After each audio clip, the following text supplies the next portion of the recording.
KTV Originals।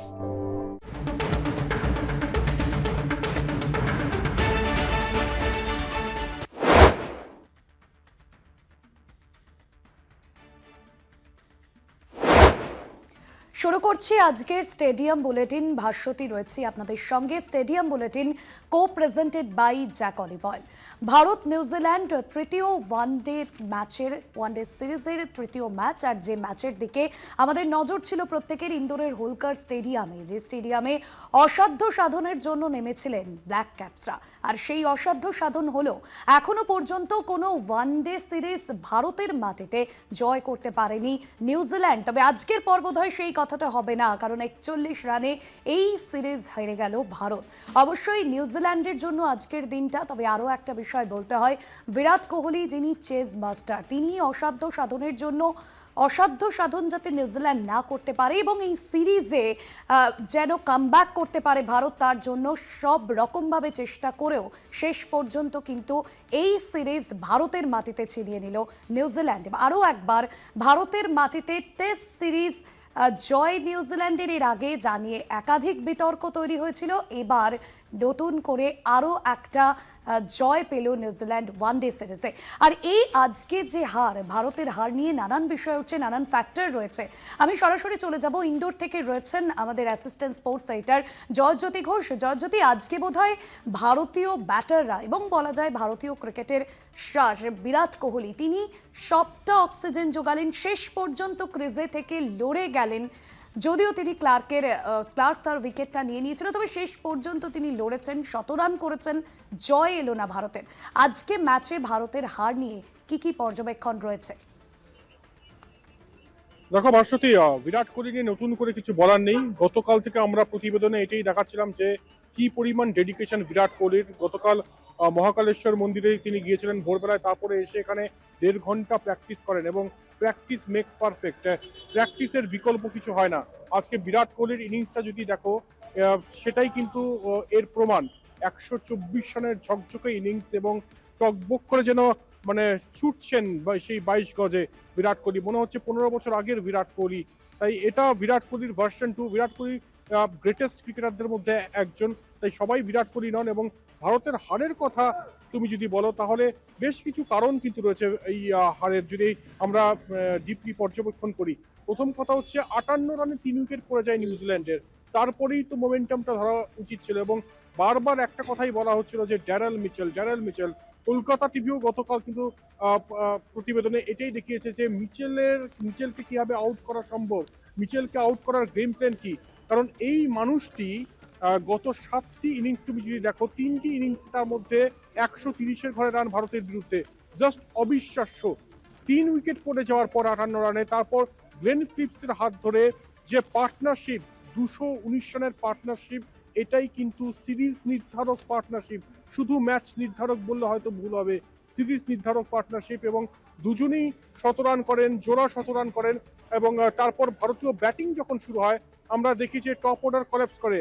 Rohit Sharma একটা loose shot খেলে out হয়ে যান। শুভমান গিল স্টার্টটা পেয়েছিলেন, তারপরে তিনি সেটাকে ক্যাপিটালাইজ করতে পারেননি। শ্রেয়াস আইয়ার, এই ক্রিকেটারের নাম নেব অবশ্যই, তিনি ভাইস ক্যাপ্টেন, তার থেকে আরো রেসপন্সিবিলিটি আমরা কিন্তু প্রত্যাশা করি।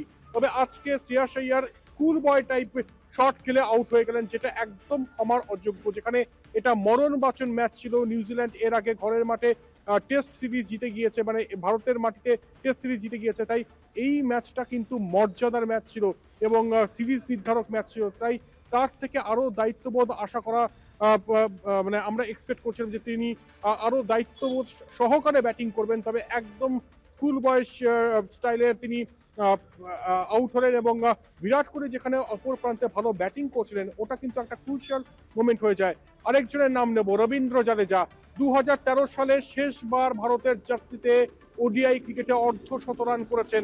অনেকে বলতে পারেন আমাকে পাগল, কিন্তু আমি পাগল নই, কারণ এই স্ট্যাটসটা একদম সঠিক। রবীন্দ্র জাদেজা 2013 পর ভারতের মাটিতে ওডিআই ক্রিকেটে কিন্তু রান মানে 1/2 রান করেননি। আর কবে করবেন? এই ম্যাচে যদি রান না করতে পারেন, তাহলে আর কবে করবেন রবীন্দ্র জাদেজা? বল হাতেও সেরকম পারফরমেন্স নেই। গত 6টি ম্যাচে 1টি উইকেট। আজকে যখন প্রেস কনফারেন্সে আসেন শুভমান গিল, প্রথম প্রশ্নটাই করা হয় রবীন্দ্র জাদেজাকে নিয়ে। তাই বেশ কিছু ল্যাক অফ অ্যাপ্লিকেশন, যার জন্য ভারতের এই হার। তবে তারই মাঝে জল করছে বিরাট কোহলি, তারই মাঝে জল করছে ব্যাটার হর্ষিত রানা, তারই মাঝে কিছুটা হলেও জল করছে নীতিশ কুমার রেড্ডি। ভাস্বতী, একদমই। এবং তুমি যেমনটা বললে বিরাট কোহলির কথা, বিরাট কোহলি তিনি চেস মাস্টার, তিনি যে কোনো সময় ক্রিজে টিকে থেকে অসাধ্য সাধন করতে পারেন, বড় রান করতে পারেন। আমার মনে হয় আজকেও তিনি একটা মাস্টার ক্লাস দেখালেন এবং আগামী ইয়াং ব্রিগেড তাকে দেখে শিখবে, এমনটা আমরা আশা রাখবো। তবে বিরাট কোহলির ওপর আমার মনে হয় বেশি ডিপেন্ডেন্ট হয়ে পড়ছেন ব্যাটাররা। তবে আজকে তিনি যে শতরান করলেন, বলা যেতে পারে তার কোনো রকম সতীর্থ কিন্তু তার পাশে দাঁড়ানো, যদিও নীতিশ কুমার রেড্ডি, অন্যদিকে হর্ষিত রানা তিনিও কিন্তু আজকে একটা সাহসী ইনিংস উপহার দিয়েছেন। জয়জ্যোতি, একদম বিরাট কোহলি ম্যাচলেস, মানে বিরাট কোহলির সঙ্গে বাকিদের তুলনা হয় না। আজকে ওটাই তো বলছিলাম যে শ্রেয়াস আইয়ারের কথাটা বললাম, হর্ষিত রানা থেকে আমরা এটা কিন্তু এক্সপেক্টই করিনি তিনি এই মানে 100-র উপরে স্ট্রাইক রেটে 52 রান করে দেবেন। এটা মানে এটা একদম প্রত্যাশার বাইরে। আমরা প্রত্যাশা করেছিলাম যে শ্রেয়াস আইয়ার ভালো ব্যাটিং করবেন বা শুভমান গিল ভালো ব্যাটিং করবেন, রোহিত শর্মা একটা ভালো ইনিংস খেলবেন, বিরাট কোহলির সঙ্গে একটা ভালো সঙ্গ দেবেন, কিন্তু সেটা তো হয়নি এবং এটা এখানে ল্যাক অফ অ্যাপ্লিকেশন ভারতীয় ব্যাটারদের, এটা মেনে নিতে হবে। এবং এই যে এই উইকেটে তেমন কিন্তু জুজু ছিল না। ইন্দোরের উইকেট, আমি গতকাল থেকে বলছি যে এটা ব্যাটিং ট্র্যাক। একদমই জয়জ্যোতির সঙ্গে কথা বলবো। তবে বিরাট কোহলির ইনিংস নিয়ে আমরা কথা বলছিলাম। 124 রানের যে দুর্দান্ত ইনিংস তিনি খেলেছেন, অবশ্যই সেই ইনিংস কিন্তু ভারতকে একটা রানের দিকে এগিয়ে নিয়ে গিয়েছে। শেষ পর্যন্ত তিনি ক্রিজে থেকে লড়াই করে গিয়েছেন, তবে তাকে যোগ্য সঙ্গত দিয়েছে বলা যেতে পারে নীতিশ কুমার রেড্ডি এবং হর্ষিত রানাকে নিয়ে নানান কথা হচ্ছিল। আমরা দেখেছিলাম যে হর্ষিত রানা তিনি যেরকম একদিকে ব্যাটিং এবং অন্যদিকে বোলিং দুদিকেই কিন্তু আজকে তিনি ছাপ রেখে গিয়েছেন। হর্ষিত রানা, তাকে নিয়ে বিভিন্ন সময় নানান কথা হয়েছে। গৌতম গম্ভীরের প্রিয় পাত্র বলে তিনি সুযোগ পেয়েছেন দলে, এমন কথা যখন বারবার হয়েছে, তাকে নিয়ে নানান সমালোচনা হয়েছে। তিনি কিন্তু ব্যাট হাতে এবং বল হাতে বারবার নিজেকে প্রমাণ করেছেন। জয়জ্যোতি রয়েছেন আমাদের সঙ্গে সরাসরি। জয়জ্যোতি, বিরাট কোহলির কথা বলছিলে, অন্যদিকে শ্রেয়স আইয়ারের কথা বলছিলে। শ্রেয়স আইয়ার তিনি সহ অধিনায়ক, তার থেকেও কিন্তু আমরা আজকে একটা ভালো ইনিংস এক্সপেক্ট করেছিলাম। একদমই সেটাই বলার, যে শ্রেয়াস আইয়ার তিনি সহ অধিনায়ক এবং তার থেকে অবশ্যই আমরা একটা স্পেশাল ইনিংস এক্সপেক্ট করেছিলাম। বিরাট কোহলি তো প্রত্যেক ম্যাচেই রান করছেন এবং বিরাট কোহলি যদি কখনো ফ্লপ হন তখন আওয়াজ ওঠে। তবে বিরাট কোহলি প্রত্যেক ম্যাচ জেতাবেন না, বাকিদের কন্ট্রিবিউট করতে হবে। আজকে কিন্তু শ্রেয়াস আইয়ারের এই যে মানে ভুল শট সিলেকশন, সেটার খেসারত দিতে হলো ভারতকে এবং বাকি ব্যাটারদের। আমি রবীন্দ্র জাদেজার কথা বলবো, তিনি না বল হাতে পারফরমেন্স দিচ্ছেন না ব্যাট হাতে পারফরমেন্স দিচ্ছেন।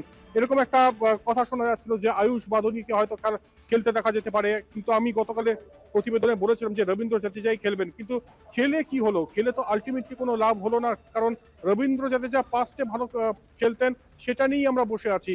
না ব্যাটে রান করলেন, না আজকে বলে কিছু করতে পারলেন। তাই ওভারঅল যদি বলো, বিরাট কোহলি একা কুম্ভ হয়ে লড়লেন। অবশ্যই আনএক্সপেক্টেড লড়াই, মানে আনপ্রেসিডেন্টেড লড়াই দিয়েছেন এখানে হর্ষিত রানা। নীতিশ কুমার রেড্ডি, যাকে নিয়ে কথা হচ্ছিল এর আগে, অ্যাসিস্ট্যান্ট কোচ এসেও বলে গিয়েছেন যে তিনি যদি অপরচুনিটি এনক্যাশ করতে না পারেন তাহলে কিন্তু অপরচুনিটি আর পাবে না ইন ফিউচার। আজকে কিছুটা হলো অ্যাপ্লিকেশন দেখিয়েছেন, অর্ধশতরান করেছেন নীতিশ কুমার রেড্ডি, তবে সেগুলো হয়তো এনাফ ছিল না এই জয়ের জন্য। যারা mainstream cricketer, mainstream batter precisely বলতে গেলে, তাদের তো পারফর্ম করতে হবে। শ্রেয়াস আইয়ার, রোহিত শর্মা, শুভমান গিল এই ম্যাচে যদি পারফর্ম না করেন তাহলে কোন ম্যাচে পারফর্ম করবেন? তাই এটাই বলার যে কেউ আছেন যারা স্টার্ট পেয়েছেন সেটাকে ক্যাপিটালাইজ করতে পারেননি এবং সেটার একদম সুযোগটা সাংঘাতিকভাবে সদ্ব্যবহার করেছেন এক্ষেত্রে ব্ল্যাক ক্যাপসরা। ভাস্বতী, একদমই। এবং তুমি যদি দেখো, ড্যারেল মিচেল নিয়ে কথা হচ্ছে, তিনি কিন্তু একদম ভারতীয় ব্যাটারদের কাছে, বলা যেতে পারে ভারতীয় বোলারদের কাছে এবং ভারতীয় টিমের কাছে তিনি রীতিমতো শিহরণ জাগিয়ে দিচ্ছেন। এর আগের ম্যাচেও আমরা দেখেছি। জয়জ্যোতি, আসবো তোমার কাছে। তবে একজন দর্শক বন্ধু এই মুহূর্তে ফোন লাইনে রয়েছেন। কে বলছেন, কোথা থেকে বলছেন, আপনার প্রশ্ন? থেকে। হ্যাঁ বলুন, আপনার প্রশ্ন বলুন। বলছি এই টিমে মোহাম্মদ শামিকে দরকার, অক্ষর প্যাটেলকে দরকার, আর গৌতম গম্ভীরের জায়গায় ভিভিএস লক্ষণ কোচ হিসেবে দরকার। একদমই, অনেক ধন্যবাদ জানাবো। আমি জয়জ্যোতির থেকেই একদম প্রতিক্রিয়া নেব। জয়জ্যোতি, দর্শকদের প্রশ্ন, যেটা একজন দর্শক বন্ধু তিনি ফোন করেছেন যে এই টিমে মোহাম্মদ শামি, অক্ষর প্যাটেলের মতন ক্রিকেটারকে যেরকম দরকার, বোলারকে দরকার, অন্যদিকে তিনি বলছেন যে ভিভিএস লক্ষ্মণের মতো কোচের দরকার গৌতম গম্ভীরের জায়গায়। তোমার মতামত? দেখো, আমিও খুব একটা যে উনার যা মতামত সেটার থেকে ডিফারেন্সিয়েট করব এমনটা নয়। একদম সঠিকই বলেছেন। অক্ষর প্যাটেল যে কোনো দিন কিন্তু মানে এই মুহূর্তে অটোমেটিক চয়েস রবীন্দ্র জাদেজার জায়গায়। আর গৌতম গম্ভীর নিয়ে আর বেশি কথা না বলাই ভালো। মোহাম্মদ শামি নিয়ে আমরা বারবার বলে এসেছি, স্টেডিয়াম বুলেটিনে আমি বলে এসেছি, গৌতম ভট্টাচার্য বলে এসেছেন যে মোহাম্মদ শামিকে এরপরে না নিলে আর কবে নেবে। যেখানে এই সিরিজে প্রসিদ্ধ কৃষ্ণা পরপর দুটি ম্যাচ খেলার পর চরম পরিমাণ চাপ যায় ভারতীয় থিঙ্ক ট্যাঙ্কের কাছে যে হরদীপ সিংকে কবে আমরা দেখবো। আজকে হরদীপ সিংকে তিনি খেলিয়েছেন, অবশ্যই আমরাও কালকে দেখিয়েছিলাম যে হরদীপকে ফিরতে চলেছেন ফাইনাল ওডিআইতে। তিনি উইকেটও পেয়েছেন, 3টি উইকেটও পেয়েছেন, কিন্তু কোথাও গিয়ে ওই যে রান লিক করাটা, মানে বেশি রান দিয়ে দেওয়াটা, সেটা কিন্তু হচ্ছে। আজকে হর্ষিত রানা উইকেট পেয়েছেন, কিন্তু যথেষ্ট এক্সপেন্সিভ, মানে বোলার হর্ষিত রানার কথা বলছি। তাই মোহাম্মদ শামির অবশ্যই এই টিমে এখনো জায়গা রয়েছে। 2023 ওডিআই ওয়ার্ল্ড কাপে যে মানুষটি এত ভালো পারফরমেন্স দিয়েছেন, এতগুলো উইকেট নিয়ে 2 বছরের মানে ডিস্টেন্সে তিনি খারাপ বোলার হয়ে গিয়েছেন, এটা মানতে পারছি না। আর যদি 35 বছরের পর কাউকে না নেওয়ার থাকে, যদি এরকম একটা এজ ট্যাগ থাকে ভারতীয় ক্রিকেটে এই মুহূর্তে আমার জানা নেই, তাহলে সেটা অন্য বিষয়। তবে ক্রিকেটিং স্কিলের দিক থেকে যদি বিচার করা হয়, তাহলে অবশ্যই মোহাম্মদ শামি এবং অবশ্যই অক্ষর প্যাটেল, রবীন্দ্র জাদেজার এরপরে যদি তিনি খেলেন, তাহলে কিন্তু এটা বলতে হবে যে সেই পুরনো কবে কি করেছেন সেটার উপর নির্ভর করে তাকে খেলানো হবে। কিন্তু এই মুহূর্তে ডিজার্ভিং ক্যান্ডিডেট অবশ্যই অক্ষর প্যাটেল। একদমই ভীষণ ইম্পর্টেন্ট কথা তুমি বললে, এবং যিনি দর্শক বন্ধু তিনিও ভীষণ ইম্পর্টেন্ট পয়েন্ট ধরেছিলেন। আরো একজন দর্শক বন্ধু এই মুহূর্তে রয়েছেন ফোন লাইনে। কে বলছেন, কোথা থেকে বলছেন? আমি বোলপুর থেকে সুরজিৎ রায় বলছি। হ্যাঁ, বলুন সুরজিৎ বাবু। হ্যাঁ, আমার শুধু একটাই বক্তব্য যে আমরা সাধারণ মানুষ যা বুঝতে পাচ্ছি, গৌতম গম্ভীর কেন বুঝতে পাচ্ছেন না, এটা একটা বড় প্রশ্ন। যেখানে আমার যেটা মনে হয় যে মোহাম্মদ শামি, বুমরা আর হার্দিক পান্ডিয়াটা কোথায় গেল, আমি এটাই বুঝতে পারছি না। এত বড় মাপের একজন প্লেয়ার, অলরাউন্ডার, তাকে এভাবে বসিয়ে রেখেছে কেন আমি বুঝতে পারছি না। মানে এটা আপনারাই ভালো বলতে পারবেন। হ্যাঁ, বুমরা, শামি, এবং আমি মনে করি বুমরা, শামি আর হচ্ছে হার্দিক পান্ডিয়া, এই 3টে প্লেয়ারকে নিয়ে আসতেই হবে টিমে, নালে হবে না, উপায় নেই। একদম সুরজিৎ বাবু, অনেক ধন্যবাদ। আপনি ফোন করেছেন এত রাতে, স্টেডিয়াম বুলেটিন দেখছেন বোলপুর থেকে। জয়জ্যোতি, একজন দর্শক ফোন করেছিলেন এবং তিনি যেমনটা বলছেন, যেটা অলরেডি আরো একজনের মতামত ছিল, যে মোহাম্মদ শামি তাকে এই দলে রাখা প্রয়োজন ছিল। মোহাম্মদ শামি, বুমরা এবং হার্দিক তারা কোথায় গেল, এই প্রশ্নতে রাখছেন একজন দর্শক। অবশ্যই বুমরার ওয়ার্কলোড ম্যানেজমেন্টের জন্য তাকে নেওয়া হয়নি, কারণ সামনে টি20 ওয়ার্ল্ড কাপ রয়েছে। আমরা জানি টি20 সিরিজও রয়েছে ভারত নিউজিল্যান্ড, সেখানে তাকে দেখা যাবে অবশ্যই বুমরাকে। আর হার্দিক পান্ডিয়ার কথাটা আমি বলে রাখি যে হার্দিক পান্ডিয়ার যেটা আসে মানে মেডিকেল রিপোর্ট, ওডিআই সিরিজ খেলার জন্য যে 10 ওভার বোলিং করতে হবে, সেটার জন্য পর্যাপ্ত ফিটনেস তার নেই। বিসিসিআই তরফ থেকে যে মেলটা আমাদের কাছে এসেছিল যেদিন দল নির্বাচন হয়, সেখানে কিন্তু এটাই লেখা ছিল যে 10 ওভার করার মতো ফিটনেস হার্দিক পান্ডিয়ার এই মুহূর্তে নেই। তাই হার্দিক পান্ডিয়ার ফিটনেস ইস্যু ছিল, সেই জন্য তাকে নেওয়া হয়নি। অবশ্যই হার্দিক পান্ডিয়া থাকলে যে কোনো সময় একটা মানে ডিফারেন্সিয়েট হয়, এবং হার্দিক পান্ডিয়া পার্থক্য করে দেন, সেটা টি20 ফর্মেটে হোক বা ওডিআই ফর্মেটে হোক। তাই যিনি প্রশ্নটা রাখলেন তার সঙ্গেও আমি সহমত যে হার্দিক পান্ডিয়ারও প্রয়োজন, এবং অবশ্যই জসপ্রীত বুমরা ফিরবেন। ওয়ার্কলোড ম্যানেজমেন্টের জন্য সব সিরিজ তাকে খেলানো হয় না, আমরা জানি। আর একই সঙ্গে মোহাম্মদ শামি, তিনি কি আদৌ ফিরবেন, এটা কিন্তু $1 মিলিয়ন কোয়েশ্চেন। একদমই, এবং মিচেলের কথা তোমায় জিজ্ঞেস করছিলাম। আজকে নিউজিল্যান্ডের ব্যাটারদের মধ্যে নিউজিল্যান্ডের এই যে রান, তার প্রধান স্তম্ভ মিচেল এবং ফিলিপস। অবশ্যই মিচেলের কথা এর আগেও তুমি বহুবার বলেছো যে মিচেল কিন্তু ভারতের কাছে ত্রাস হয়ে উঠতে পারেন, আরো একবার সেটা কিন্তু প্রমাণ হলো। মিচেলের আজকের ইনিংস নিয়ে কি বলবে জয়জ্যোতি? দুর্ধর্ষ, মানে ড্যারেল মিচেল অবিশ্বাস্য একটা জোনের মধ্য দিয়ে যাচ্ছেন, এবং ভারতের বিরুদ্ধে তিনি যখন আসেন খেলতে, মানে মাতিয়ে দিয়ে যান। আজকে যখন প্রেস কনফারেন্সে আসেন শুভমান গিল, আমি তাকে প্রশ্ন করি যে ড্যারেল মিচেলকে আউট করতে পারছে না কেন ভারতীয় বোলাররা। তিনি একটা কথাই বললেন শুভমান গিল যে এরকম দুর্ধর্ষ ব্যাটিং করলে কিছু করার থাকে না, এবং তিনি জানেন, মানে ড্যারেল মিচেল জানেন কিভাবে রানটাকে ক্যাপিটালাইজ করতে হয়। আমি তোমাকে গ্যারি কাস্টেনের কথা বলবো। গ্যারি কাস্টেন 50-এর পর আবার নতুন করে ইনিংস শুরু করতেন 1 রান 2 রান করে। তো ড্যারেল মিচেল সেরকম করেন কিনা আমার জানা নেই, কিন্তু ড্যারেল মিচেল যেভাবে মানে তার ইনিংসটাকে সাজান, এবং শুধু ইনিংসটাকে সাজান না, তার যে পার্টনার, যে নন স্ট্রাইকিং এন্ডে যিনি থাকেন তাকে নিয়ে যেভাবে গাইড করে নিউজিল্যান্ডের ইনিংসকে বাড়িয়ে নিয়ে যায়, এটা কিন্তু অবিশ্বাস্য। একদমই জয়জ্যোতি, আরো একজন দর্শক রয়েছেন আমাদের সঙ্গে, কে বলছেন, কোথা থেকে বলছেন? আমি বলছি দক্ষিণ 24 পরগনার পাথর প্রতিমা হ্যাঁ, ব্লকের একদমই বলুন, আপনার প্রশ্ন বলুন। অজিত কুমার বাগ আমি কথা বলছি। বলুন। আচ্ছা, আমি বলতে চাইছি যে এই টিমে বিশেষ করে মোহাম্মদ শামির মানে শামিকে নেওয়াটা খুবই যুক্তিযুক্ত, এবং জাতীয় স্বার্থে বুমরাকে কেন নেওয়া হচ্ছে না? আর সেই সঙ্গে ওই আপনার কি বলে বরুণ চক্রবর্তীকেও নেওয়া দরকার ছিল। একদমই আপনাকে অনেক ধন্যবাদ ফোন করবার জন্য। মোহাম্মদ শামিকে নিয়ে অলরেডি জয়জ্যোতি মতামত দিল, তবে জয়জ্যোতির কাছে আসবো, আরো বিষয় নিয়ে আলোচনা করবো। একটা বিরতির সময় হয়ে গিয়েছে, ফিরছি বিরতির পর, সঙ্গে থাকুন। ফিরে এলাম বিরতির পর, আমরা আজকের ম্যাচ নিয়ে আলোচনা করছি। জয়জ্যোতি রয়েছে আমার সঙ্গে ইন্দোর থেকে। মোহাম্মদ শামিকে নিয়ে অনেকে মতামত দিচ্ছে দর্শকরা, আবার অনেকেই জশপ্রীত বুমরাকে নিয়েও বলছে। তবে বেশ কিছুক্ষণ আগে একজন দর্শক ফোন করেছিলেন, যিনি বলছেন জয়জ্যোতি বরুণ চক্রবর্তী, তাকেও কিন্তু এই টিমে থাকা খুব প্রয়োজন ছিল। একদমই ভাস্বতী, কারণ বরুণ চক্রবর্তীকে আনা এই জন্যই প্রয়োজন। এই মুহূর্তে যারা স্পিনার রয়েছে ভারতীয় দলে, তারা কিন্তু বিশাল কিছু ইম্প্যাক্ট ফেলছে না। To be very frank, Kuldeep Yadav তিনি হয়তো 1-2 উইকেট নিচ্ছেন মাঝে মধ্যে, কিন্তু তার যে বোলিং স্টাইল বা তাকে যে রিড করা, সেটা কিন্তু খুব অনায়াসে করতে পারছেন না বিদেশি ব্যাটাররা। আর অপরদিকে অন্যান্য যে স্পিনার রয়েছে, রবীন্দ্র জাদেজার কথা তো বললামই, যে গত 6টি ম্যাচে 1টি উইকেটে, এর থেকে তো পরিষ্কার বোঝাই যাচ্ছে যে তিনি একেবারেই মানে ছন্দে নেই। তাই বরুণ চক্রবর্তী, যিনি টি-20 ক্রিকেটে এত ভালো পারফরমেন্স দিচ্ছেন, তার কথা অবশ্যই ভাবতে হবে, এবং আশা করব যে ভারতীয় থিঙ্ক ট্যাঙ্ক খুব দ্রুত ওডিআইতেও একদম পার্মানেন্টলি বরুণ চক্রবর্তীর কথা ভাববে।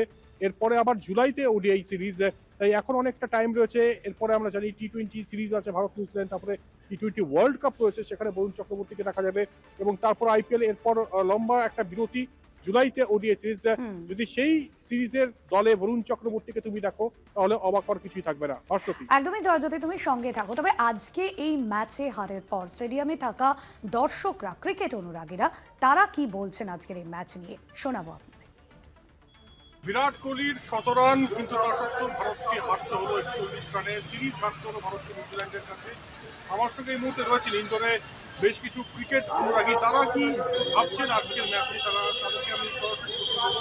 আজকের मैच आपने देखा, क्या कहना चाहेंगे विराट कोहली का सेंचुरी, लेकिन उसके बाद भी इंडियन टीम का हार? तो देखो, बोलना तो ये चाहूँगा कि जो कभी सोचा नहीं वही आज हुआ। कभी लाइफ में सोचा नहीं था कि ऐसा हो जाएगा इंडिया। जहाँ तक मुझे लगता है कि ऐसा नहीं होना था 99%, मतलब ये हुआ कि एमपी में आके इंडिया हारी, बहुत गलत हुआ, बहुत गलत। हर्षित राणा एक बहुत ही उम्दा पारी खेली आज, সেটার সম্পর্কেও জানতে চাইবো। হর্ষিত রানা সম্পর্কে বলবেন? এখানে হর্ষিত রানা आज जबरदस्त एक हाफ सेंचुरी रोका, तो उनके साथ जो पार्टनरशिप हुई विराट कोहली का 99 रन का, पार्टनरशिप को लेकर क्या कहना चाहेंगे? यही कहना चाहेंगे कि अगर हर्षित राणा भी अगर कभी टिके रहते, कंधे से कंधे मिला के टिके रहते, तो इंडिया कुछ और पहले ही इंडिया जीत जाती। दूसरी चीज़ ये, टीम में 11 खिलाड़ी होते हैं, 11 प्लेयर होंगे 11, ठीक है। अगर हर कोई मतलब अपनी भूमिका हर कोई निभाए तो इजीली हो जाए, बट हमें नहीं लगता था इंडिया हार जाए। मतलब हम ड्यूटी छोड़ के, आज संडे है, ड्यूटी छोड़ के भूखे प्यासे आए, ब्लैक में टिकट खरीदी, और हमने सोचा शाम को खाना पीना खाएंगे, एंजॉय करेंगे, अच्छे से इंडिया जीत जाएगी। और मेरा विराट कोहली से मिलने का सपना भी था, बट नहीं हो पाया। तो अकेला विराट क्या करेगा, आप ही बताइए, अकेला विराट क्या करेगा। বিলকুল এটাই বলার বিষয় যে যেখানে বিরাট কোহলির আশায় এখানে প্রত্যেকে এসেছিলেন এবং তারা জার্সি নিয়েও এসেছেন, সেটা দেখতে পাচ্ছ যে ইন্ডিয়ান টিমের জার্সি নিয়ে তারা এসেছিলেন এবং কেয়ার করেছিলেন প্রতি মুহূর্তে, কিন্তু অবশেষে হার তবে বিরাট 18 নম্বর জার্সি আজকে 124 রান করেছেন বিরাট কোহলি। তবে যদি ভারত জিততো তাহলে হয়তো 16 রান হতো, কিন্তু ভারত देखो मैं ऑटोग्राफ लेने के लिए गया था लेकिन नहीं हो पाया, इम्पॉसिबल रहा। मतलब मैंने बहुत कोशिश की, हाफ सेंचुरी, फुल सेंचुरी, लेकिन नहीं हो पाया। हम लोग 2 दिन से रेडिसन के आइट साइड से घूम रहे हैं, पेन मार्कर और टी शर्ट लेके, बस हमको एक छोटा सा ऑटोग्राफ मिल जाए बस। এটাই হচ্ছে ফ্যান, বহু দিন থেকে তারা ঘুরছেন এবং বিরাটের একটা অটোগ্রাফ চাইছেন, কিন্তু সেটা হয়নি। তবে বিরাটের আজকে একটা ইনিংস দেখলেন তারা, দুর্দান্ত একটা ইনিংস বিরাট কোহলির, তবে ভারতের হার। এটাই মনে হচ্ছে এরপর যদি আবারও বিরাট কোহলি খেলেন, সেখানে যেন ইন্দোরের মাটিতে যদি তিনি খেলেন, এবং সেখানে যেন তিনি শতকরা আবারও করেন এবং ভারত যেন সেই ম্যাচে যেতে। আপনাদের শোনাচ্ছিলাম জয়জ্যোতি দর্শকদের মতামত নিচ্ছিল, প্রতিক্রিয়া দিচ্ছিলেন দর্শকরা যে যেখানে কিং কোহলির 100 রান কোনো কাজেই এলো না, তবে একা তিনি ক্রিজে থেকে শেষ পর্যন্ত লড়ে গেলেন। জয়জ্যোতি রয়েছে আমার সঙ্গে। জয়জ্যোতি, একেবারে শেষ প্রশ্ন করব তোমাকে। গৌতম গম্ভীরের স্ট্র্যাটেজি আমরা দেখছি যে আগামী জুন মাসে ঘরের মাঠে আফগানিস্তানের বিরুদ্ধে ওয়ানডে রয়েছে, তার আগে গৌতম গম্ভীরের স্ট্র্যাটেজি কি হতে চলেছে? কারণ নিউজিল্যান্ডের কাছে এর আগে টেস্ট সিরিজে ক্লিন সুইপ, এবার ঘরের মাঠে ওয়ানডেতে ক্লিন সুইপ, আবারও নিউজিল্যান্ড। কি গৌতম গম্ভীর স্ট্র্যাটেজি নেবে পরের ওয়ানডের জন্য?